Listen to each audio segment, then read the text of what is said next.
Happy Friday night, everyone. Hope everybody's had a blessed day or having a blessed night, I should say. And I just want to say, on behalf of the Southern Baller Show, I hope everybody's having a blessed holidays going into Christmas, Christmas Eve, and a happy new. And of course, hope everybody have a happy New Year. Um, of course, probably going. This probably will be the last show of the year. So I want to thank everyone who supported me. I know I'm an up and coming channel, but I'm still keep working and striving to get my subscribers up. So I just everybody. I know I'm a ant right now in this YouTube game, but God willing, with time, with hard work, I will become a giant. So I want to appreciate everyone who supported me, especially you, Coach 67 Sports TV. I appreciate you, bro. And I want to thank the General Man and Black and CC, all you know those three, and who created of course, the General who created LDBC, um, and creating this platform for us to meet, especially in the meet and greet, so we can communicate and collaborate, man.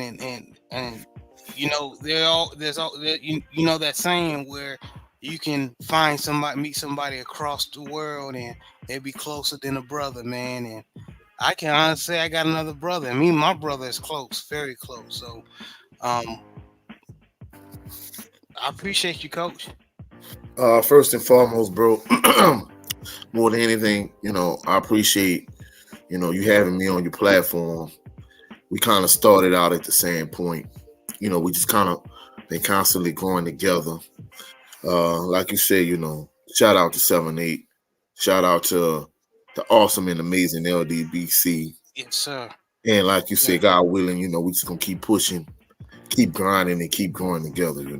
Yes, sir. And salute to everyone. And of course, I said Coach 67 Sports TV, and there's more. Yeah, I know who y'all are. Brandon Bazell, my LDBC brothers, Joseph Townsend, of course, the mighty Brent Fox. You know what I Jay mean? Good, the brother Jay Jay Good. Good, brother Jay Good, hardworking, educated brother, man. Um, Also a Southern fan. So, there's so many people I give thanks to, man. And if I didn't name you, I charge it in my heart, not my head. But Billy Bob was in here. Thank you, brother, for coming in. He said Yahoo. Uh, It's head, not my heart. You had that yeah, you know what I meant. back. Charge to my head, not my heart. Yeah. Brandon Bazell, he said, "What's up, man? What's up, man?" What's good Joe with you? Townsend, always, man. Salute to Salute the to the brother. family. And if he wasn't in here, we wish him happy birthday last week. Happy birthday again to the brother Joe Townsend. Yes, sir. Yes, sir. But JB, also I appreciate you, man, for always being there, man, and supporting me behind scenes. I appreciate you, man. No problem, man. That's what brothers do, man.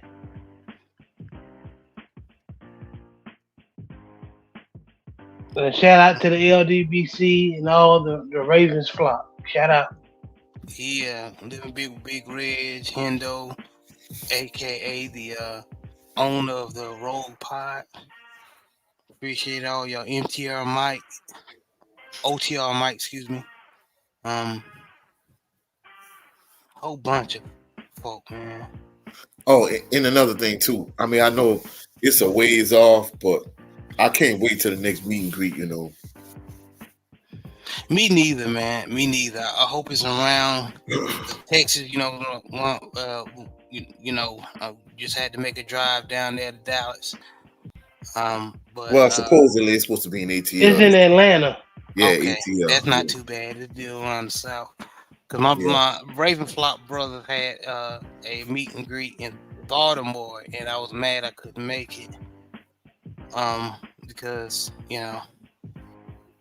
that's across the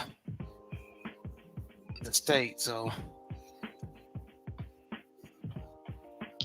I think in the across future the other we're gonna side of be the able to make a lot of trips, so I wouldn't worry about that. yeah, man. Oh Yes, yeah, we finna take it up to a whole nother level. So yeah, we gonna be doing a lot of shaking and moving. yes, sir. Yes, sir. All right. Well, we're gonna go ahead and get into our first topic, man. Um, we want to talk about who will be the next coach for the Texas Southern Tigers. Those who don't know, Fred McNair did not sign his contract with Alcorn State. So right now, Fred McNair is in limbo. Um, he was supposed to be signing with Texas Southern, and of course, I'm gonna allow Coach 67 to give the background on that, uh, the body of that situation. Um, but because of the situation, and then they're still having negotiations with the contract at Alcorn State. Of course, I don't think he's going to sign back with Alcorn State, but Texas Southern was interested in him. Now something's happening where they might not be interested in Fred McNair, so that's why I say might be in limbo, but he will get a job somewhere. I ain't tripping about Fred McNair. But Texas Southern might be interested in these two gentlemen on the right of him. Andre, former wide receiver, Pro Bowler, and maybe future Hall of Famer, Andre Johnson, and of course, already Hall of Famer, safety, Ed Reed. But I was speaking with Coach 67 behind closed doors, and from what you told me, Coach, Texas Southern may be more interested in Andre Johnson. Can you please go ahead and elaborate? All right, I'm finna go address this issue, but before, real quickly, last week we pointed out how Duncanville and DeSoto, they won state championships. Congratulations to them. Congrats. One of my cousins, he was playing for Duncanville. I was unaware he transferred to South Oak Cliff, but they still had a great season. Congratulations to South Oak Cliff also, even though they didn't win state. Congrats. Yeah. But addressing the situation, basically, Coach Fred McNair, his contract was up at the end of the season, and they were renegotiating another contract. And suddenly, Texas Southern expressed interest in Coach Fred McNair, and basically, kind of what happened is the fact that the two schools were competing for his services, and I think Coach McNair, he was leveraging Alcorn versus Texas Southern and vice versa. So, of course, there's two sides to every story, so we're not going to really get into the semantics of it. But more than anything, basically what happened is it just got to a point where Alcorn State, it was like, nah, we're not really going to get into a bidding war.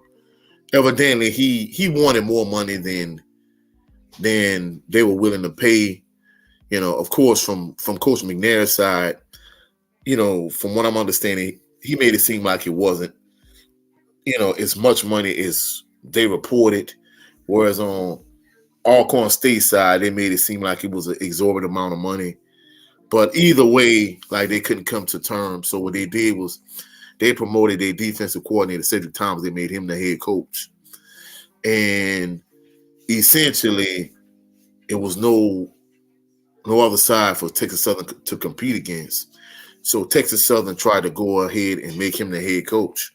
But, anytime you're a state employee for a lot of states, basically, it's just not a cut and dry situation where, hey, if I wanted JB to be my next head coach, and I was a privately owned company, I would just have JB sign on a dotted line. It would be official.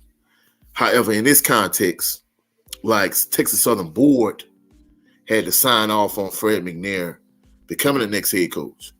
And essentially what happened was two board members wanted him to be the next head coach. However, the rest of the board shot it down and they voted for him not to be the next head coach. So it's not to say that he's not going to be Texas Southern next head coach. However, just like with Southern and Grambling, and Texas Southern, all those teams interviewed Mickey Joseph because he's from the West Bank in New Orleans. He played in Nebraska. He was an interim head coach in Nebraska, but he coached at multiple SWAC schools. Excuse me, and he coached at multiple FCS schools like Nicholls State.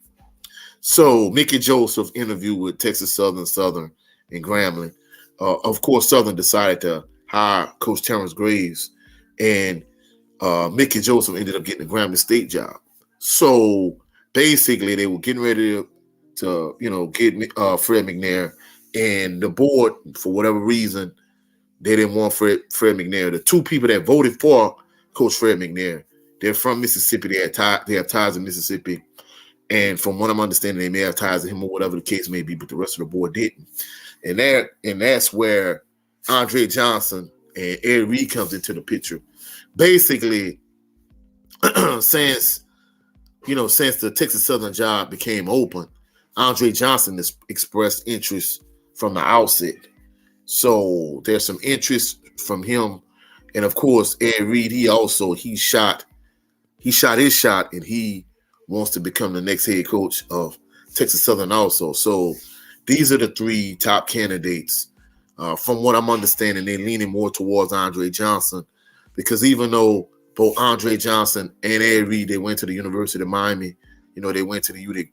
That's where they played their college ball. I think the fact that Andre Johnson played for the Houston Texans for so many years, I think in their mind they feel like he's more of a natural candidate for that particular job.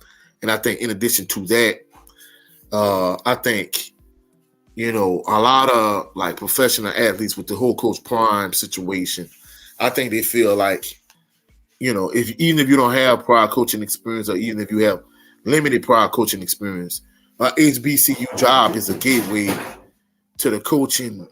Excuse me. HBCU job is a gateway to the coaching realm.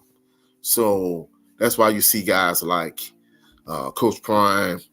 Of course, Marshall Falk had interest in Southern University. There was some mutual interest between those two at one point. Tennessee State ended up hiring Eddie George. So I think, with the emergence of Coach Prime, him coming and eventually leaving Jackson State, I think a lot of professional athletes, they see, instead of me going more the traditional route, they start from the bottom, like being a high school head coach or assistant coach or whatever, and gradually moving your way up the ranks, or being an assistant coach in the NFL and eventually coming down to college or whatever the case may be. I think HBCU head coaching job is more of a new avenue for head coaches to go, guys that interested in becoming a coach. I think that's more of a route a lot of them want to go. And I think, from what I'm understanding, I think more than likely Andre Johnson is going to end up being the next head coach. I could be wrong, but we'll see how things play out. But I think in terms of Texas Southern and Coach Fred McNair, I think things kind of look bad on both ends from a Coach Fred McNair standpoint. It's kind of like he overplayed his hand. More than anything, he tried to leverage Texas Southern and Alcorn State against each other. And, there's this old expression that the older folks used to use, a bird in the hand is better than two in the bush.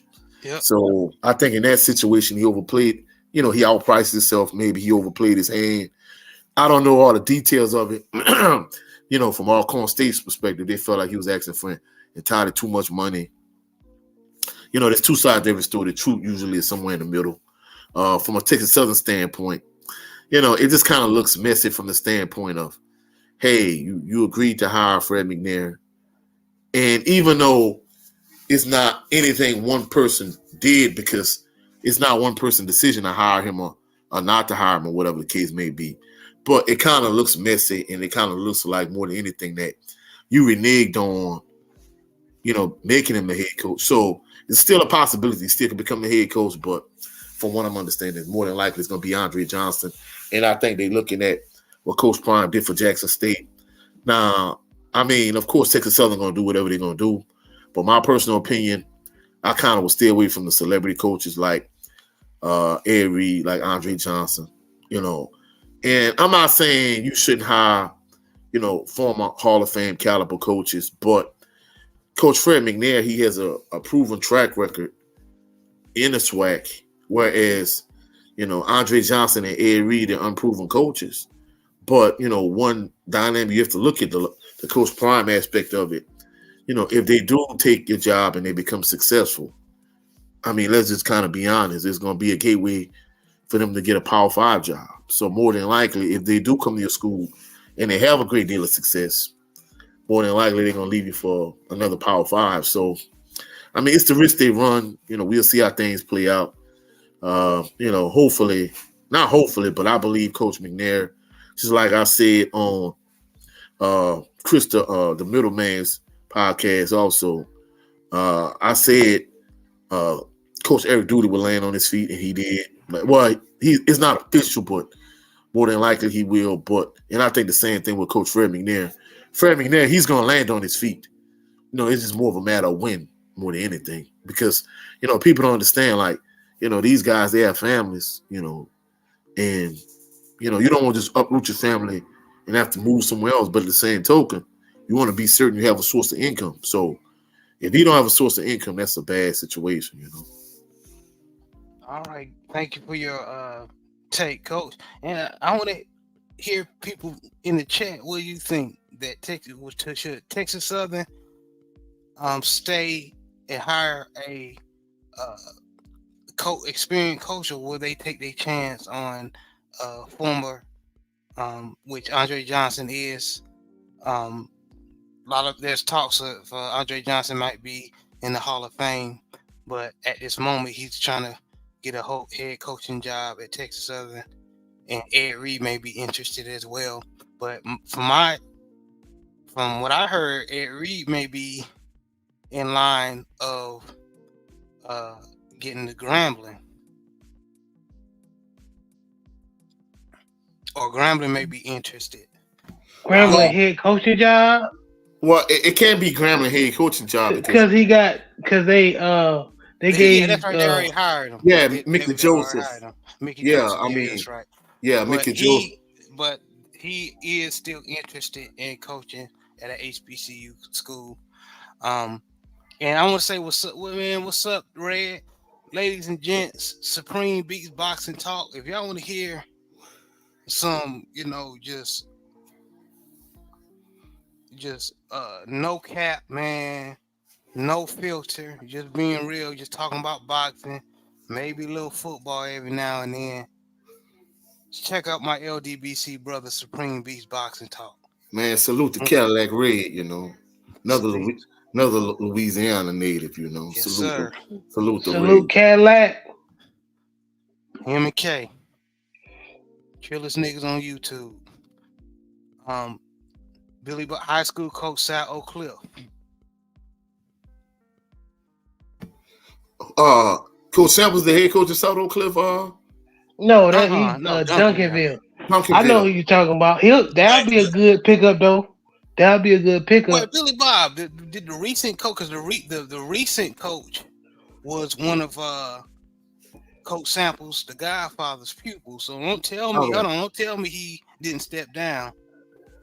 No, I think what he's saying is, whoever the head coach at South Oak Cliff is, will probably be a good candidate for. Oh, okay, job. That's what he's saying. My bad. Yeah, I agree because he has coaching background, and he took and Billy Bob may know, JB and anybody who know about Texas high school football. South Oak Cliff been a punching bag in the DFW as far as high school ball. for years. And shout out, I'm blanking on. I hate myself. I don't know the current coach's name, but he did a great job. Um, Getting that program back basically, to where it needs to be. Yeah. yes. Salute to Blackwater Bayou. He said, "Salute, family. Salute, brother. Thank you for joining us." Salute Blackwater. Salute to But the Jaguar Nation. Jaguar Nation. Salute. but Red said Andre Johnson for sure. I think give him a chance, and I'm coach being a purist as far as coming with knowledge and the swag. I just like to see um maybe People get Andre their Johnson opportunity. chance. Yeah. I was Yeah, sad when it went south for Ed Reed, but that's kind of his fault. yeah. But Well, I think Texas Southern fan base. I think they saw what Coach Prime did for Jackson State, and I think they feel like Andre Johnson would have that same impact or effect on recruiting. Which we're gonna talk about, a little bit later on in the show. But based on what Coach Willie Simmons did at FAMU, I'm not gonna lie. I think I would want more of a proven coach than Coach McNair. Even though I know Andre Johnson, his drawing power alone is gonna bring, blue chip caliber athletes. But still, in all, I mean, you gotta be able to schematically put them in the right position to be successful. Also, That's true. Shout out to Lunch Break Hot Take. What up, y'all? This is another bomb ass channel. Y'all need to go subscribe to and support. what's up, Lunch Break? Good show this week, man. Yeah, very good show. Billy Bob says sources.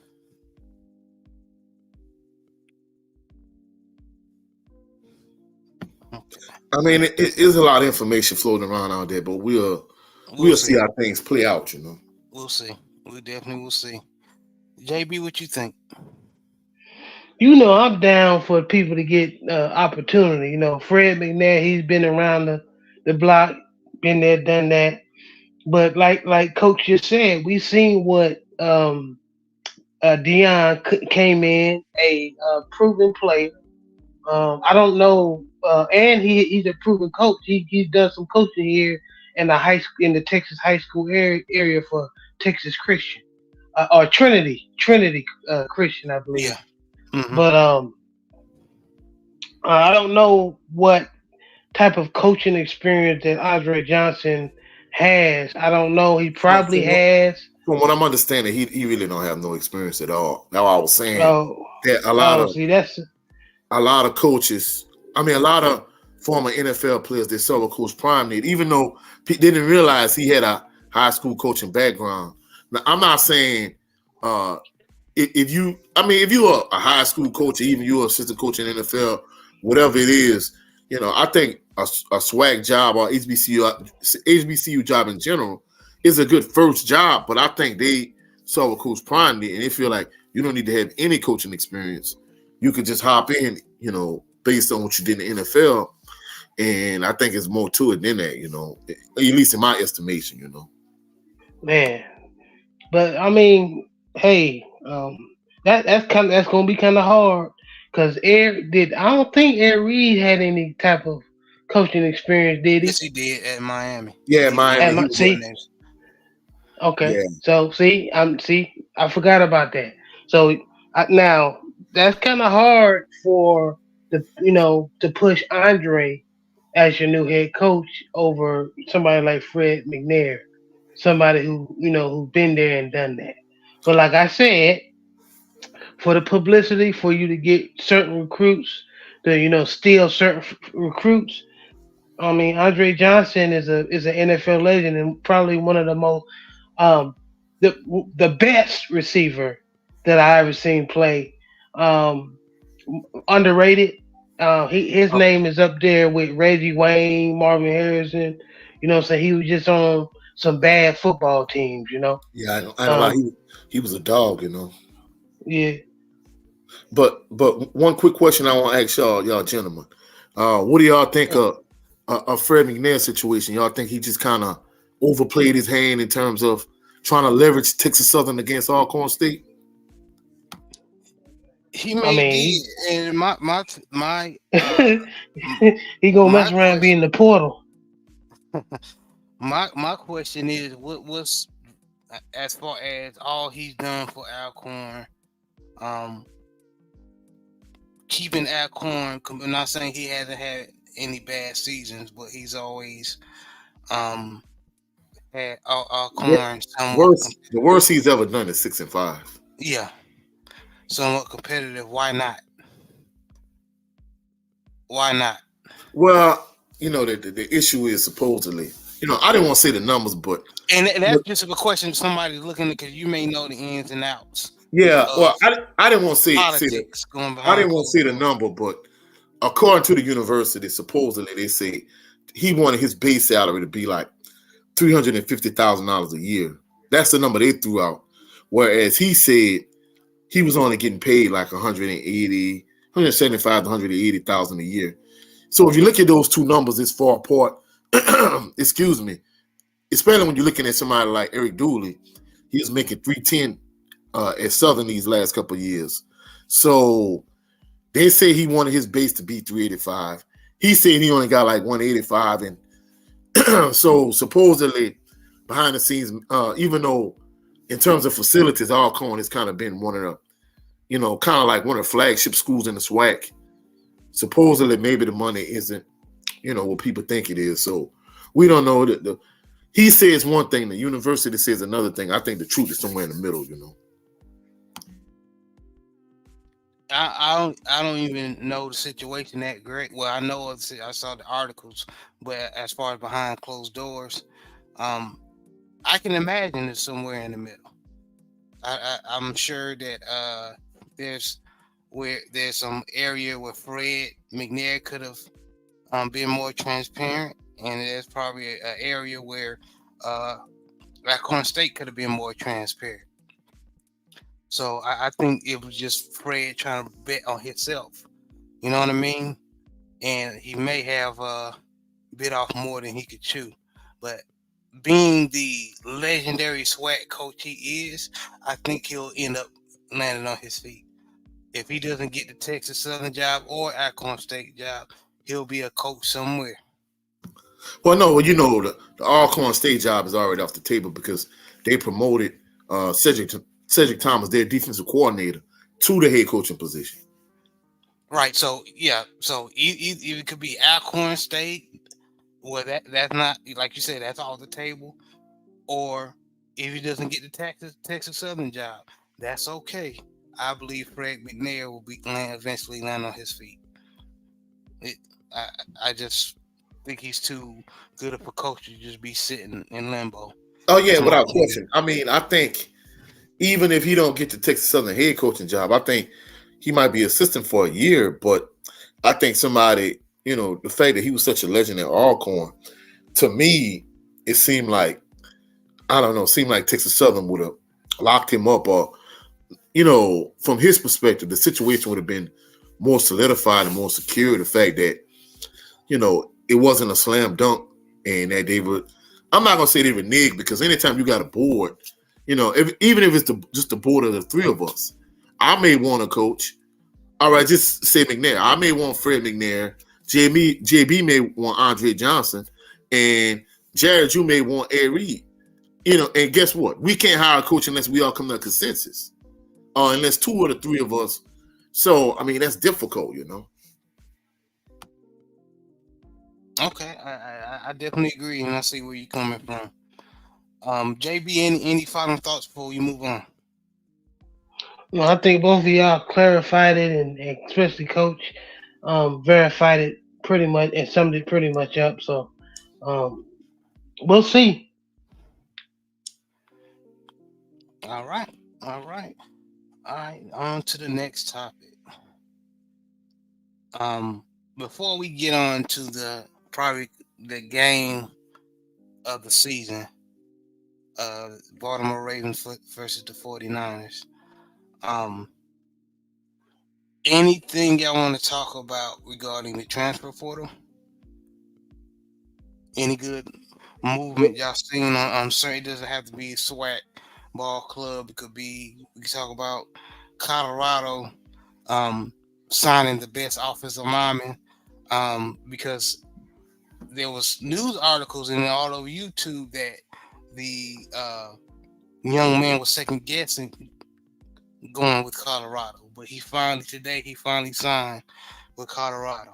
So is the best number one rated offensive lineman coming out of high school, going to Colorado to protect Shador Sanders, and of course they got more work to do. But anybody got anything starting with Coach? Well, bro, you already know where I'm going with it in terms of from a SWAC's perspective. Yes, sir. Uh, of course, Southern University leading pass rusher, Kelby Gibbons, he decided to withdraw from the transfer portal. He's coming back to Southern University the same way Jordan Lewis came back to Southern University a couple of years ago. So I think that was a a huge get for Southern in terms of getting him back. In addition to that, a lot of Southern University fans, they was complaining in terms of like Southern not having this bigger impact from a recruiting standpoint, because this is the early portion of National Signing Day. But they were able to get running back / wide receiver Jason Gabriel Jr. from John Curtis. John Curtis is a powerhouse school here in the state of Louisiana. So they were able to get him. He's kind of the prototypical Southern University running back, kind of like Lindsey Scott Sr., Melvin Williams Jr., Leonard Tillery, Steve Warford, Ryan Lewis. He's kind of that prototypical type guy. So he kind of fits the mold. Even a Kendrick Grimes, he kind of fits into that same mold. So they were able to get him. They were able to pick up a couple offensive linemen, but they didn't do a whole lot. The two teams that really like turned a lot of heads in terms of from a SWAC perspective, of course, Mickey Joseph, he did a good job at Grambling. A lot of Graham fam really seemed to be happy with the job he did in terms of recruiting. And of course, they just won the Celebration Bowl, but the team that everybody really talking about, that really made a huge splash in terms of the transfer portal was Florida A&M. They were able to get 4-star cornerback from Florida State. They were able to get players from FAU, from essentially. Yeah, FAMU is reloading. You hear me? And shout out to Jay Good for sending us that. Yeah. FAMU is already headed, in my opinion, a SWAC of reloading their roster. And no disrespect to anybody else in the SWAC. I'm not saying they're not doing any moving and shaking, but FAMU is doing the damn thing. They're gonna Well, be tough well, again, probably. well. Let me phrase that. On paper, they seem like they're headed towards a repeat, because remember last year.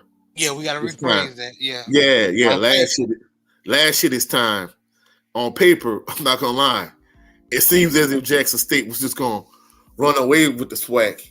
And then after a moment, I kind of thought back to, hey, this team was supposed to do this year, and one year this team was supposed to do that. So I kind of pumped my brakes, and I was like, well, hey, the best team in the SWAC is FAMU.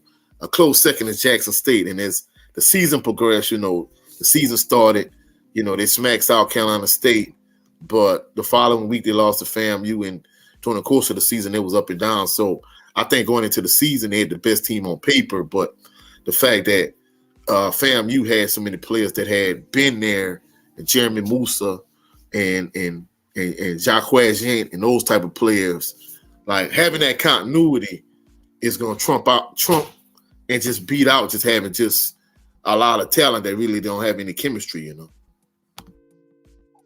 Good point. Good point. I agree, JB.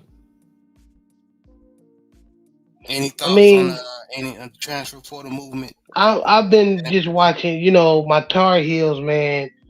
Drake May going in the draft, so we got homie Max Johnson from Texas A&M. I don't watch Texas A&M football, so I gotta watch highlights to see how good Bro, he is. bro, Um, He What's was at up? he was at LSU.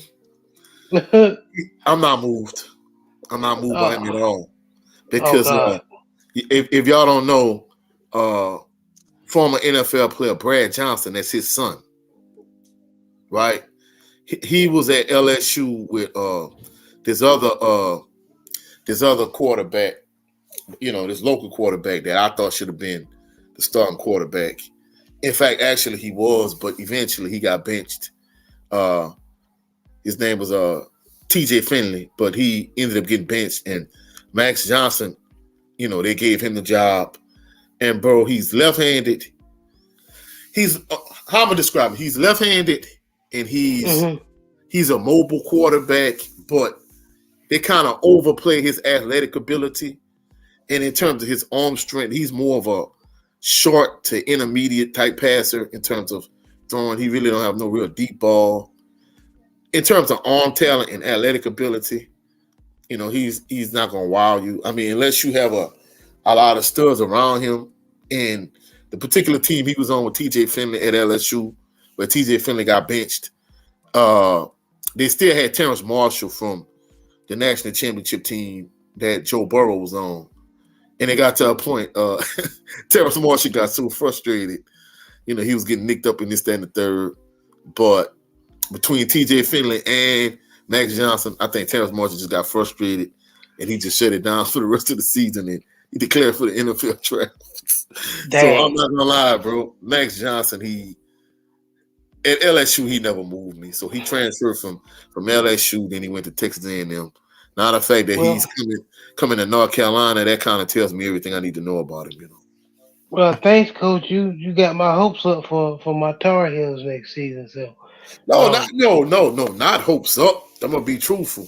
If he gonna be, hopefully he's not the starter because if he the starter, just like we were I saying. wasn't I wasn't being serious, Coach. Oh, That's all right, what I all right, said. all right. Yeah, he was being sarcastic as hell. But Yeah. anyway, Well, I mean, do y'all actually think he's gonna be the starter though? no. I hope not. I think Uh, this boy we got from Alabama, um, what's his name, Connor Harrell. I yeah, think Jared. something like He's a like a dual threat quarterback.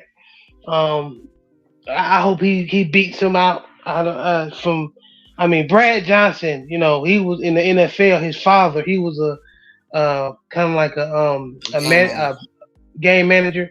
So He won the it Super sounds Bowl with like the Buccaneers.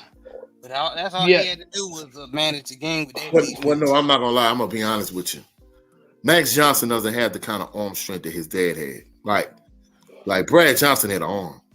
Max yeah, he Johnson, did. Max Johnson does not have an arm, bro. He's more of a short to intermediate passer, and like I said, he's left-handed. But they try to play up his athletic ability like he's Pat White or Lamar Jackson or Tua or something. He's not that guy, bro. Because his Really, parents. he kind of like a. If I had to make a comparison, he's like a poor man's version of Tua. Wow. Damn. But I want to do some shout outs real fast. Living Big with Big Red. He said chilling because I asked him how he doing. He said watching the UCF versus Georgia Tech. Okay. Okay. And Blackwater Bayou said something that was an interesting. He said FAMU's also paying players that's how they get their top talent. Okay. Well, Well, I So mean, they got the they probably. okay. I'm thinking maybe NIL, maybe. So I could see it.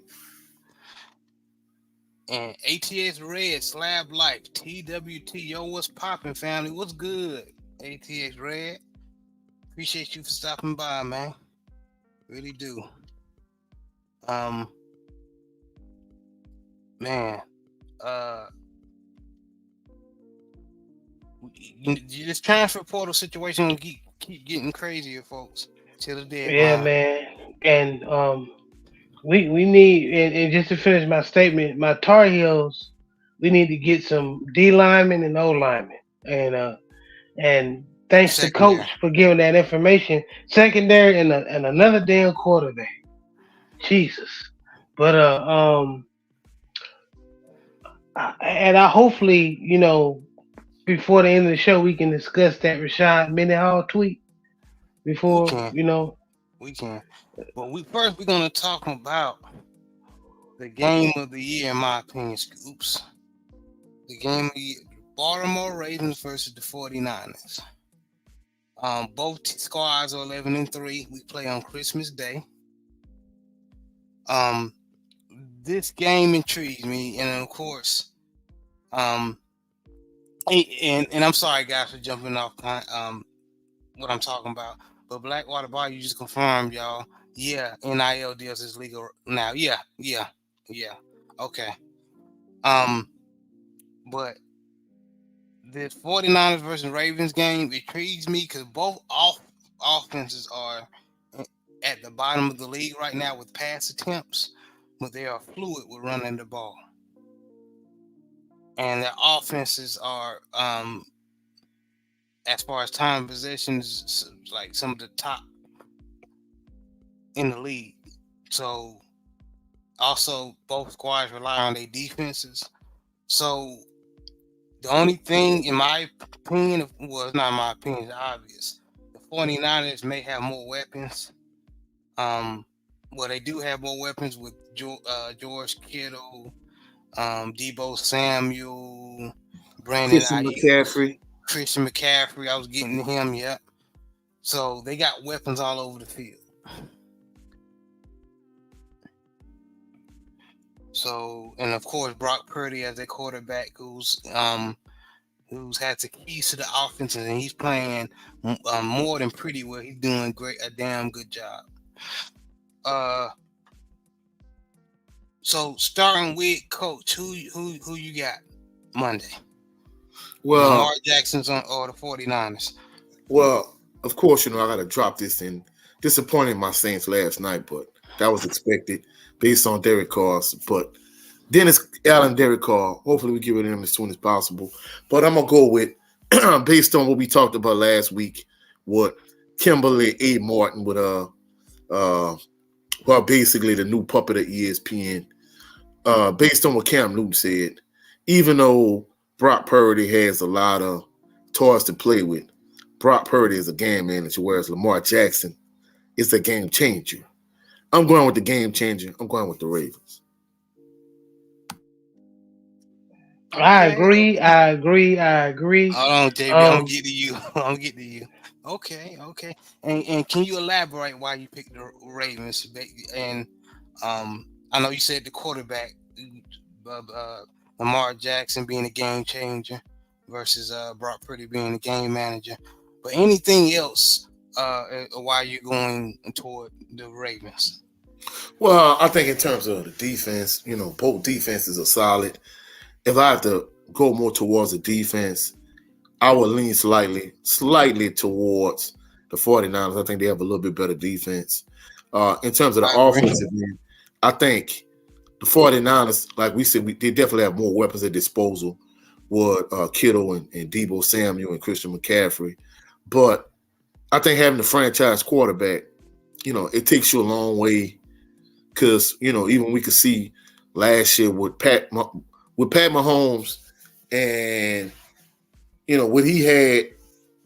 I mean, he didn't have Tyreek Hill anymore, and of course, he got a savage at the tight end position. But really, outside of that, you had weapons around him. But taking away an elite wide receiver like that, and him still being able to get him over the Eagles in the Super Bowl, I think that kind of says a lot. And I think Lamar Jackson he's kind of in the same position, even though he doesn't have. I mean, just imagine if the Ravens had George Kittle and Christian McCaffrey and Debo Samuel.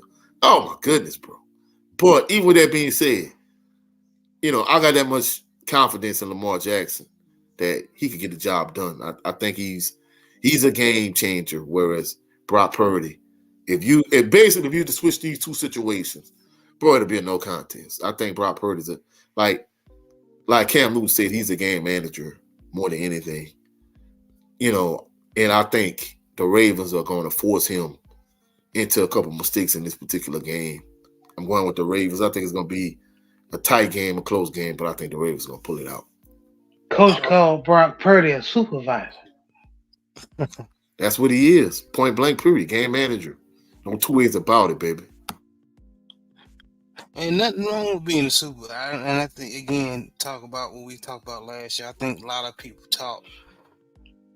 took what Cam Newton said out of context. Being a game manager don't mean that you're a bad quarterback. You know what I mean? Um, Right. but JB, go ahead and get.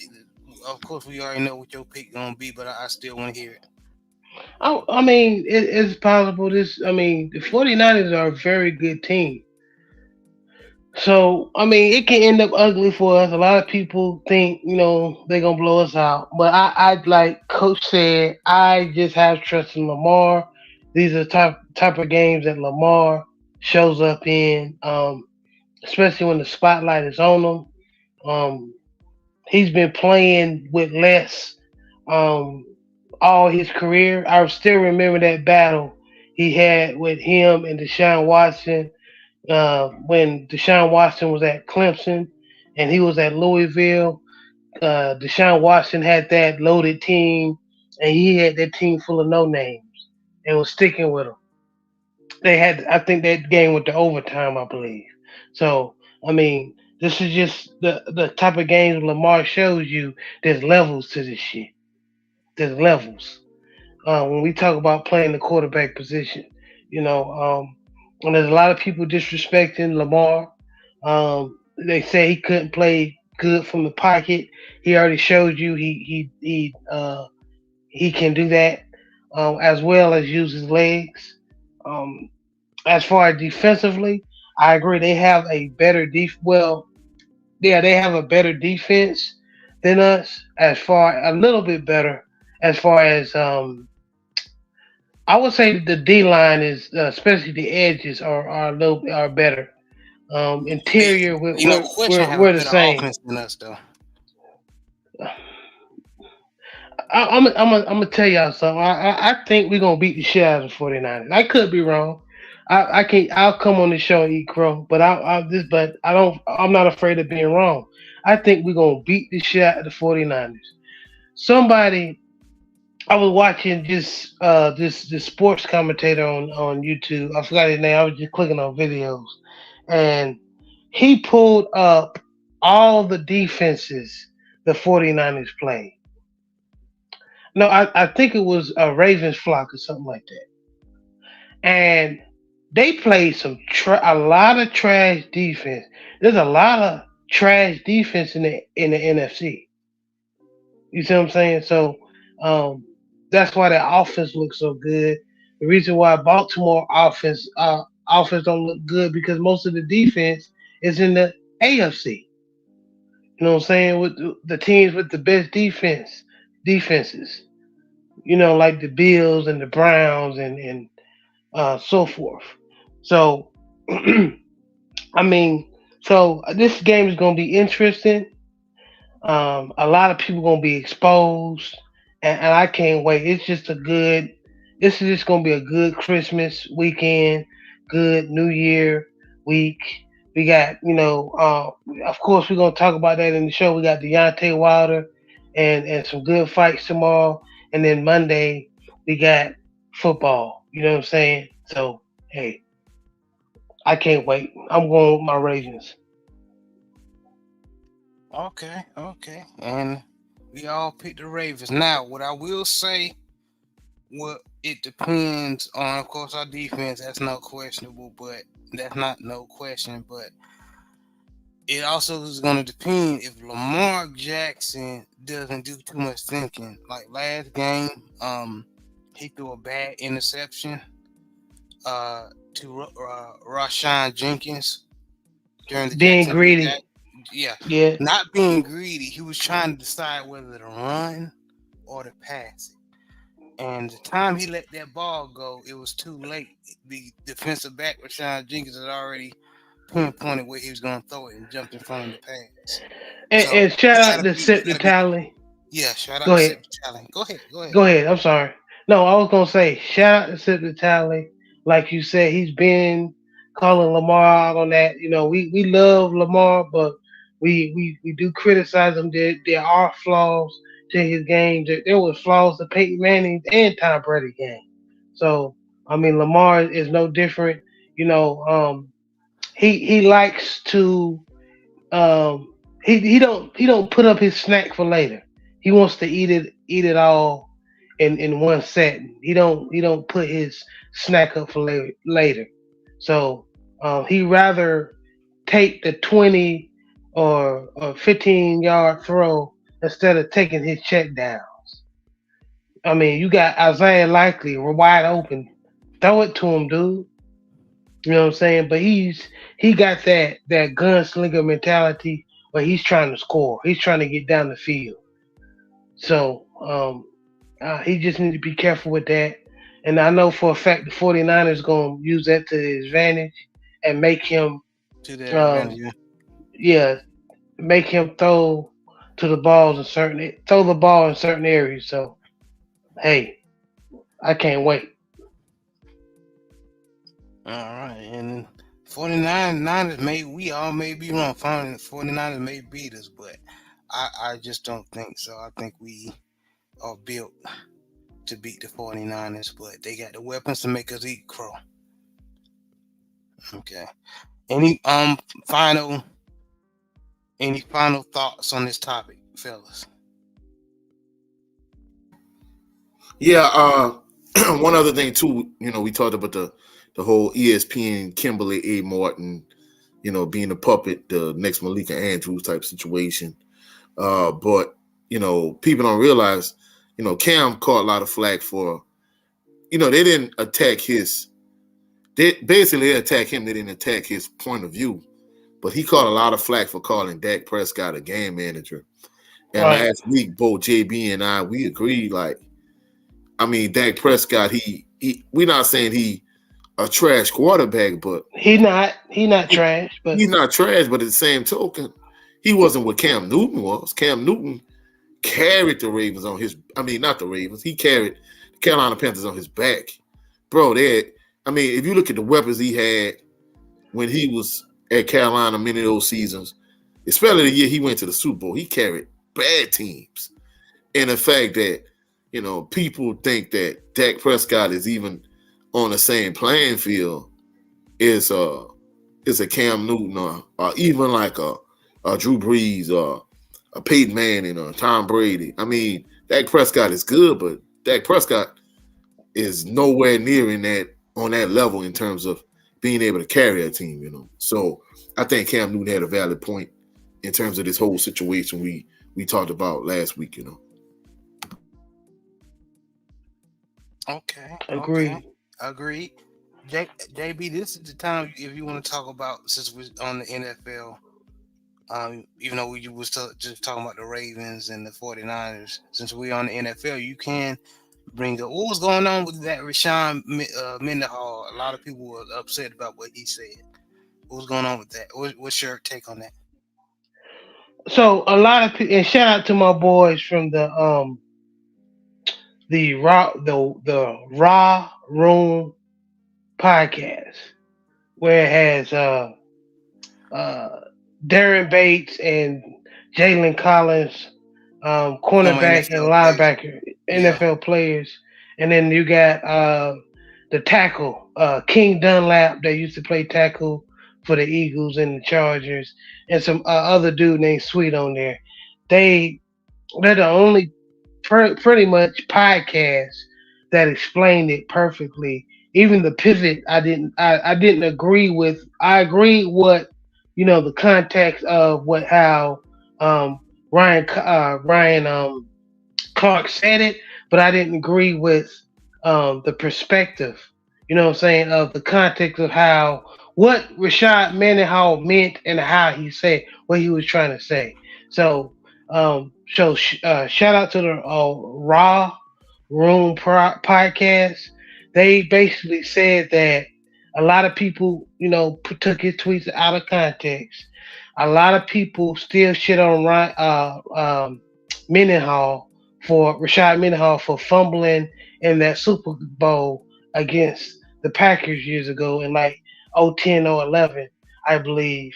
And assumably white boys would talk shit to him, saying that he's bad. So the context of him, he lashed out and told them, "You guys are not better than me." I'm better than most of your favorite football players. Just talking shit. But it turned into a racial thing. But shout out to a lot of the football players. They didn't turn it into anything ugly. Like the Pivot podcast, they made a joke out of it. Even my boy from what's the punter name? Um, Sam Cox, not not Sam no Cox, but damn, I'm thinking on his name. He got a He got a good show. Uh, punter he for the played with the Colts. Colts. Oh, you talking Yeah, about Pat McAfee? yeah, Pat McAfee yeah. they made fun of it. And they even said they know what he was talking about, and they even you know um, pointed out that he might people just might be fucking with him on Twitter. So I mean that's what it was. People who just outraged, shut the fuck up. Especially in the LDBC. Us we know what he meant by what he said, and just going into it, it just do have people that are less talented, you know, talking shit to people, um, on like High level. professional football players, social media, death threats, and all kind of shit. Was So third yeah, string in high school. Ain't get off the bench. facts. Ain't Talking shit. ain't win all was it all conference or honorable mention, none of that shit. Ain't played it down in college, ain't get a letter in college, but talking shit. And some of y'all motherfuckers need to be ashamed of yourselves because some of y'all hire these dudes as coaches. So Yeah, that's true. but now, for the people who never played, but they understand the sport and they made good. I understand. I'm not talking about y'all. I'm talking for these people that always got something fucked up to say about some of these athletes. Ain't even make a practice squad or anything like that. So, we understand what you mean, Rashad Mendenhall, and this is coming from a Baltimore Ravens fan. I despise the Steelers, but I remember Rashad Mendenhall was a motherfucker. He was a good running back. You know what I'm saying? Yeah, he used to I give us some remember, moves on mini games. yeah, he used to give us the blues. I remember the wars. I remember when Ray Lewis broke his shoulder when he was a rookie. And then after that, he used to give us the business. So when he got healthy, so I'm not I'm not gonna shit on him just because he's a Steeler. I know what he meant, but shout out to all the other, like especially the white players who are in the NFL, who are elite players who understand what he was saying and made a joke out of it, and all the other. And then shout out to the Pivot podcast for making the joke of it and basically saying that when you create a team, the black team is the more talented team because there's and just like the raw room said, you ain't got no DBs. You need DBs. The white players don't got no DBs. Historically, there's only been a couple of white DBs, so it don't matter how good your defensive line is. Um, we're gonna run up a play and we're gonna throw it over your head. So that's the end of that. I just want to clear that out. That a lot of that shit is misinterpreted, and a lot of people is quoting it and quoting what he's saying out of proportion. So Yeah, yeah. It sounds like they took Hold it out on, of. y'all. Brandon was there. Got a point. I'm gonna let you cook, coach. He said last white starting quarterback was 22 years ago. Jason Sehorn. DB, he said DB. I mean, starting DB was 22 years ago. Jason Sehorn. Yep, played with the Giants. And then we got Riley Moss. He was drafted with the Broncos. He the only white one of the only white cornerbacks that was drafted in some time from So I Iowa. mean,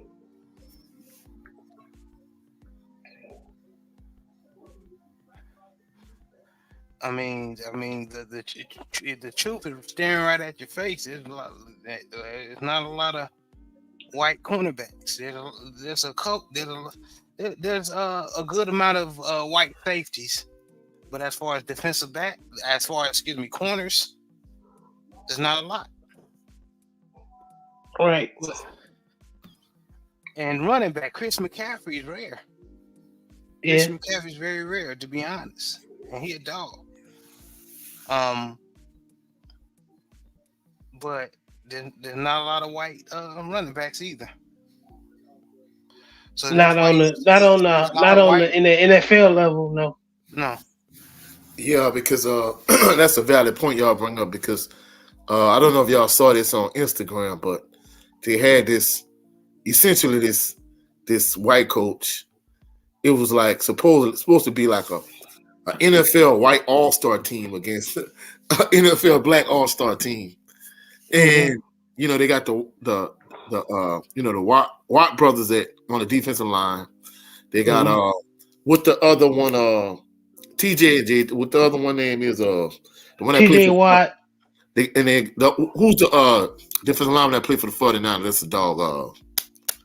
Uh, Bosa, yeah, Bosa. the He was Bosa another one. brothers. Yeah, so they got supposedly them or whatever, and they got of course on the offensive side, you got Christian McCaffrey, you got Cooper Kupp, this, that, and the third. But when it came to the DBs, they was like, who we got to start DB? One cornerback didn't have nobody in the position, right? And the other cornerback, supposedly it was like this actor that was in this movie. So basically, it was like, he trying to give like a speech to rally his all white NFL Pro Bowl caliber team, and basically, you know, he was joking, but at a certain point, he was like, "Come on, he trying to rally the troops," and it kind of came across a little bit racial, and he was like, "Oh, I didn't mean it like that." But you have to see the Instagram post. I like if you watch it, like it's some real It's funny funny. shit. A lot of people making the fun. I mean, what a fun out of it, but in context, it was him speaking out loud, and in us in the LGBC, that's especially a lot of us are fans of Deontay Wilder. We know what Rashad Mendenhall is talking about. So, and I'm not the type of person that I'm not gonna act like I don't know what he's talking about. You know what I'm saying? a But lot of he black just folks will do that. They'll act like they'll play the gray area. They'll act like they don't know what you're talking about, so they can stay safe. They'll offend I white counterparts who don't want to talk about race at all, and are the yeah, main cause ones that are racist or prejudiced. and I know mentally it still messes him up that he fumbled in the Super Bowl. So I bet he got a lot of racist tweets and stuff, and he's probably tired of it. So and he blew up, and then just like I said, a lot of people was taking it out of context. So And he was just defending himself. Okay, right. okay, all right.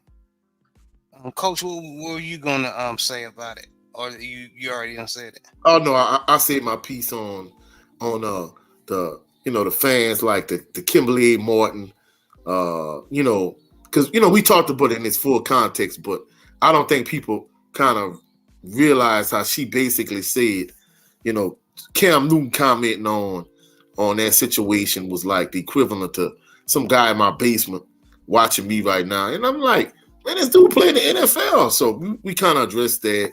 Uh, MVP. yeah, and like I'm like, come on, baby, like you. And then of course, she kind of fit into that Malika Andrews category, hardcore feminist, black woman, married to a white guy. She fits this archetype that ESPN is kind of looking for, that to basically to bash black men. I mean, from what I look, I mean, oh, man, I just that's why I don't be watching like ESPN and stuff like that. I just people just be talking, just to be talking. Oh No, no, bro. I cancel my ESPN Plus subscription. I canceled it, bro. I'm not even gonna lie. me as well. But yeah, I mean, we can move on to the next segment. I just want Oh, definitely. clear that up. Gonna do. Okay, okay. Good stuff, folks. Good stuff, fellas. All right, now y'all know normally. We are a football channel, but we have to talk about this amazing card that's gonna happen tomorrow morning. Um, uh, Junior the Truth told us what time it's gonna happen in the morning. Sometime 10 or 11, depending on what uh time zone you're in. But this card that's happening tomorrow, you'll be if you love boxing, you're an idiot if you don't tune in, man. From the undercard to the main card is that all all heavyweights. Well, there's a cruiserweight fight and yeah, in a light heavyweight fight, And right? support. Yeah, Tune in and support. yes. Please tune So in support, or it's on. I think the pay per view is probably like $31 or something like that, maybe a little bit more, but it's gonna be good, y'all. So the reason why I want to talk about it is because I'm a big fan of Deontay Wilder. He's on this card. But we just gonna talk about who. I'm just gonna go down the line and see who is gonna win. And I just picked the main fight. I didn't pick the other ones. Because like I think Arthur Beevil is gonna kill. Is gonna beat Lyndon Arthur easily. Don't get me wrong. Lyndon Arthur is a good fighter, but I think Beevil this um is levels. yeah levels to this, like you said, JB. So yeah, he man. Well, look what Brandon Brazil put. The card tomorrow is popcorn eating material, chips and dip, all that, man. Definitely. Uh, but I'm just gonna go over the fights that I picked that are most important. Um, I'm trying not to butcher his name. Uh, Arslan Beck, Makhmadov versus Ajit Kabiel. Starting with Coach, who you got? Say that again, bro. So Makhmadov, that tall, mean looking Russian versus Ajit Kabiel. Bro, I'm gonna keep it 100. I'm not even gonna sugarcoat it. I'm just looking forward to Wilder Parker, Joshua Wallin, Baval, and Daniel Dubois And and that's Big why I Willie ain't Moore. pick everybody because I Yeah. knew there was gonna be somebody with their mindset, and I kind I of got the Russian, Jared. the big Russian.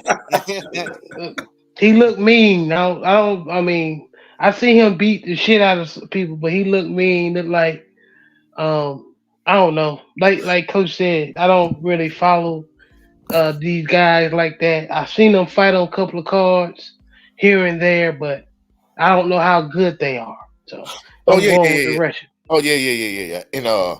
And I know you didn't get to this yet, but Frank Sanchez and Junior Five, that's another fight too that could kind of be a big fight. Man, Frank said he's gonna beat the shit out of Junior Fox. Well, I said the same thing, bro. Me and you in agreement, but that's that's another fight Hold that. on, y'all. Hold on. Oh, Y'all gonna see.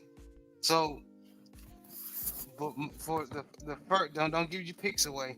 So, but I love it. I love it. But I am picking Makhmadov, the big Russian versus Ajit Kabiel because I've seen Ajit Kabiel get buzzed by lesser competition, and this big Russian Makhmadov hit hard. So I think it's gonna be over within 3 rounds. So moving on to now, we're gonna talk about Frank Sanchez versus Junior Fa. Starting with Coach, who you got and why? I got Frank Sanchez. I think he gonna get Junior Five out of that. You know what I'm saying? All right, JB. Man, shout out to Junior Fa. I think Junior Fa was the one that was in Deontay Wilder's He camp was. when when Black in '78 and CC was over there in Yeah, that camp. That yeah. okay, he looked like he a cool dude, man, and I wish him well. Hope he get this. Hope they pay him well and everything. Hope he get healthy. after the fight, but I seen him get starched by Right. Lucas Brown in the first round. Um, so and I seen Frank Sanchez fight and battle with better competition. You know what I'm saying? Yeah. I mean, he beat the shit out of F.A. Joppa. You know what I'm saying? Yeah. So School FA. schooled F.A. So um, I think Frank Sanchez gonna play with this boy. Okay. Okay. Now this is the one I think is gonna be interesting. Uh, Daniel Dubois versus Jarrell Miller. Oh, hold on. I got me personally. I'm hoping Junior Fa pulls it out. So I'm gonna be the opposite. I'm picking Junior Fa. I hope Junior Fa upsets Frank Sanchez. But even though in the back of my mind it ain't gonna happen, but I just like Junior Fa. So I'm willing to take Crow on that. Um, but going back to Daniel Dubois versus Jarrell Miller. Uh, starting with Coach, who you got? In the words of 7 8 Sports TV, I'm going with Big Dummy Miller. I mean, I'm sorry, Big Baby Miller. I'm going with him. The reason being because Daniel Dubois, man, he like 7 8 say he's synonymous for curring out. Anytime you tap out, you quit. You show you lacking heart. That's a real bad character trait for a coach. I don't like to see my players tap out nor quit, whether it's football nor basketball. So the fact that Daniel Dubois, he showed that he willing to tap out. I'm going with Jarrell Miller. And the fact that he said, we in Africa this morning, that kind of threw me off too. So I'm going with Jarrell Miller. Okay, JB, who you got? This is a hard one because the boy ain't got no heart really, and Big Baby Miller. I don't know if he fought somebody who hits hard like Dubois really, and Mm, the can hit. He had Usyk on the ground gasping for air, so he can punch. He just ain't got no heart. So it's gonna be interesting.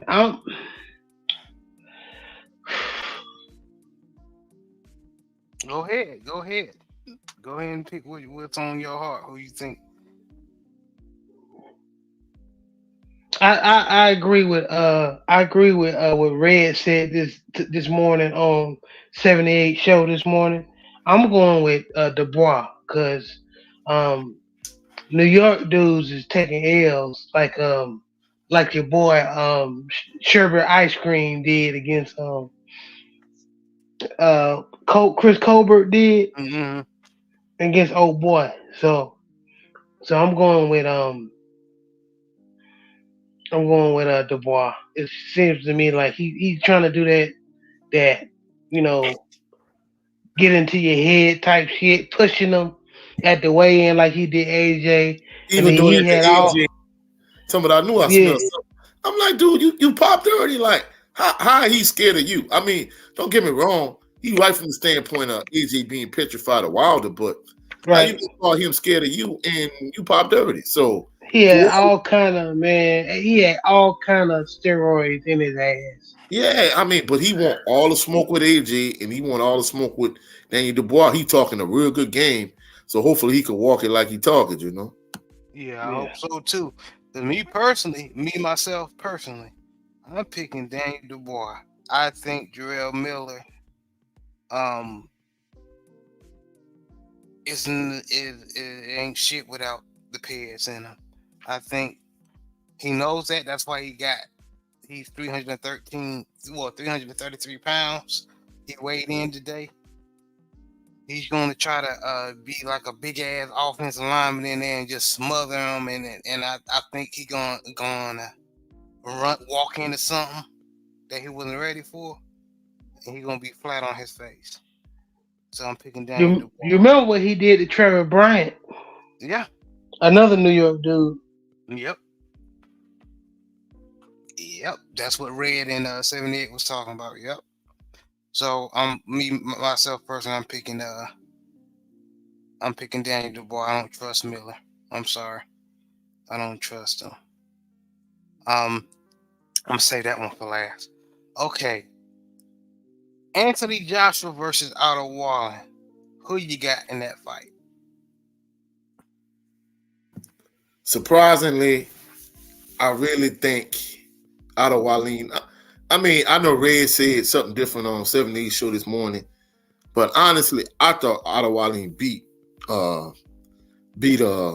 Tyson Fury. And AJ another one. He ain't got no heart. I honestly believe that Otto Wallin gonna pull an upset. I hope he doesn't, but you know, I believe he gonna pull an upset, and I think he might spoil our potential Wilder versus Joshua fight. So I got Wallin pulling the upset. Okay, JB. From this strange reason, I got AJ, and I'm gonna tell you why. Otto Wallen ain't been in the ring for a while, and I think AJ has been more busier. I think um, I think Styles makes fights. I think you know what? Hell with it. I changed my mind. I'm going with Otto Wallen. I can't even think of anything to say on Anthony Joshua's behalf because his mind just be everywhere. You know what I'm saying? He be having mental breakdowns and shit. So I'm going out to Wildland. AJ gonna have to show me. You gonna have to show me. Oh, I'm stay true to what you was thinking your first time. I'm going with Anthony Joshua. I think Anthony Joshua has just enough to beat Otto Warren. We know what Anthony Joshua is to his core. But we know he got some curry in him for not being iffy on that Wilder fight that was supposed to be in March next year. Um, so despite all that, I still got AJ. I want AJ to win because I want that Wilder fight, that AJ versus Wilder fight to happen. Hey, bro, So, we all do. We all want it.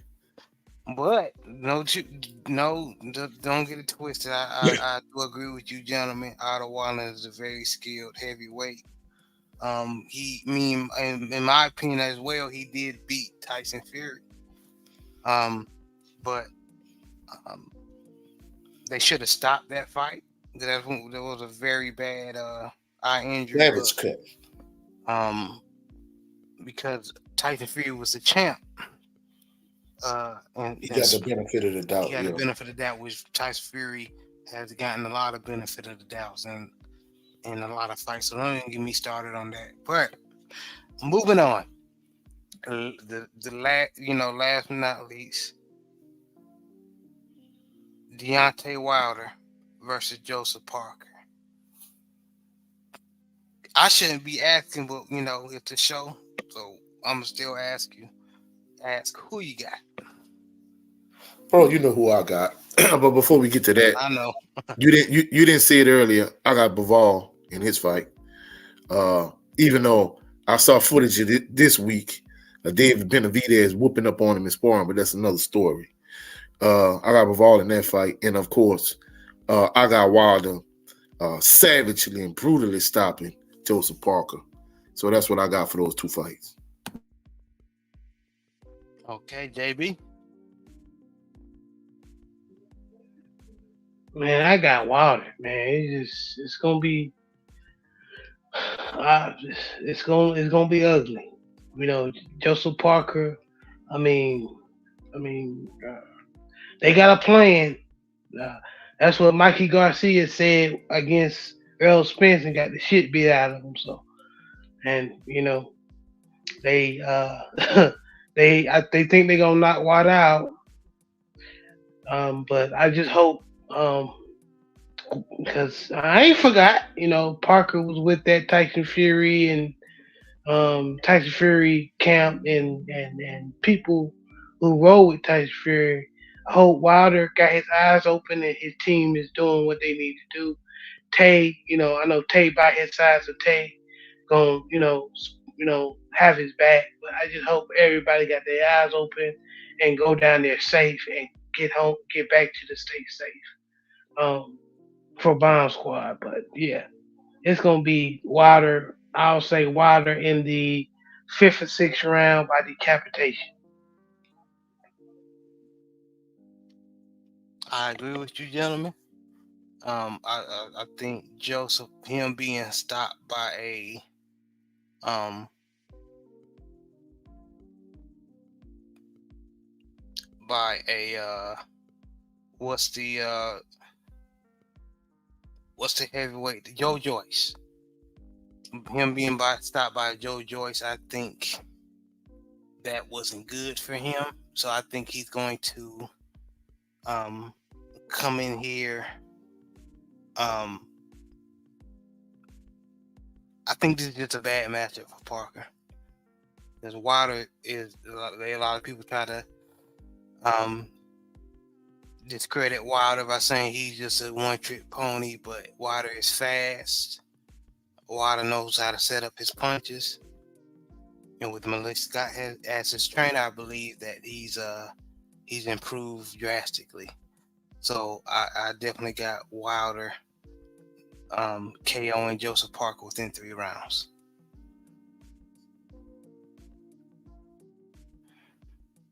But this is gonna be a great card, y'all. Um, of course, anything can happen, but we just gave you our thoughts and what we believe will happen, and no matter what happens, we will talk about it this coming new year. Definitely will talk about it.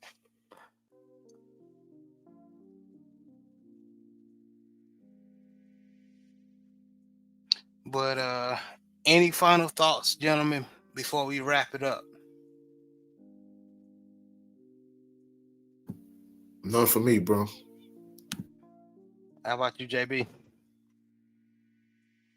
None, man. I can't wait to get this weekend started, and I hope everybody have a blessed holiday. Yes, yes, yes. And as we wrapping it up again, I want to thank everybody.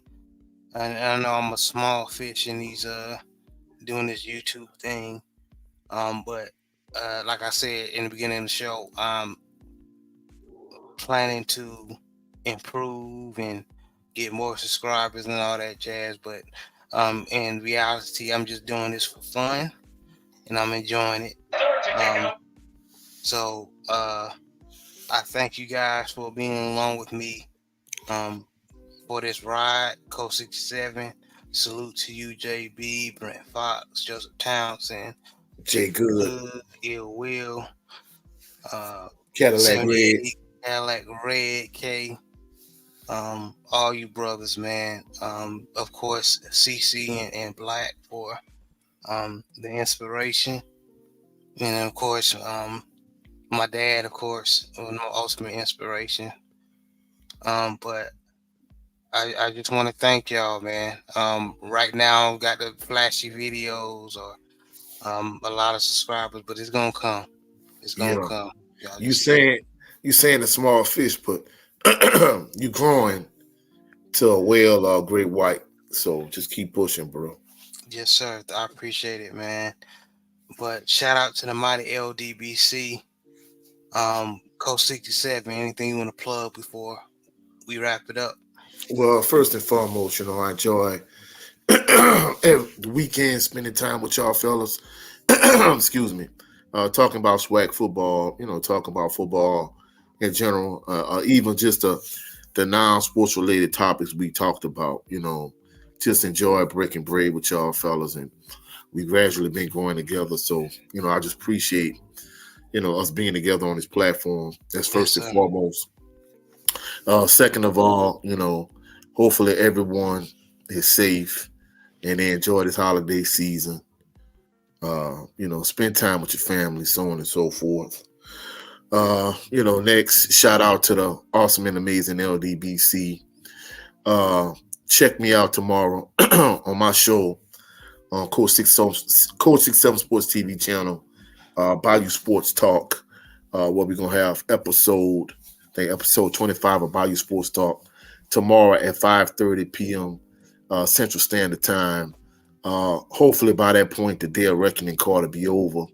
We could talk about that. We also gonna talk about how our Saints and Pelicans done let us down. We're gonna talk about the college football, playoff situation again. We're going to talk about Angel Reese. So we're going to talk about a variety of different topics. Catch me at Coach 67 Sports TV on all social media platforms, mainly here on YouTube. Well, you can also catch me on Instagram, Twitter, X, formerly known as Twitter, all social media, TikTok, all social media platforms, Coach 67 Sports TV, but mainly here on YouTube. Remember, tomorrow, Bayou Sports Talk on Coast 67 Sports TV channel. Y'all have a blessed, phenomenal evening. Y'all enjoy your holiday season. We'll catch y'all after the holidays. Also, I'm getting ready to start another backup channel. So y'all y'all check out for it. Catch y'all on the rebound. Y'all have a blessed, phenomenal holiday season. Yeah, and y'all be on the lookout for me and JB, mate. Just do videos, and we'll talk about other things than just football. But y'all be on the lookout for that. Salute to Mr. Shelton, LDBC or nothing. Appreciate you always stopping by, giving love, man. Appreciate you, man. Much love, Mr. Shelton. Happy holidays, Mr. Shelton. Yes, sir. Yes, sir. Happy holidays. I'm saying we're gonna try to beat y'all Monday. Your 49ers, my Ravens. But y'all have a blessed holidays. Have a safe Christmas and safe New Year's. Again, this is another installment of the Southern Baller Show. Y'all stay blessed. Peace and blessings, everyone. Peace out.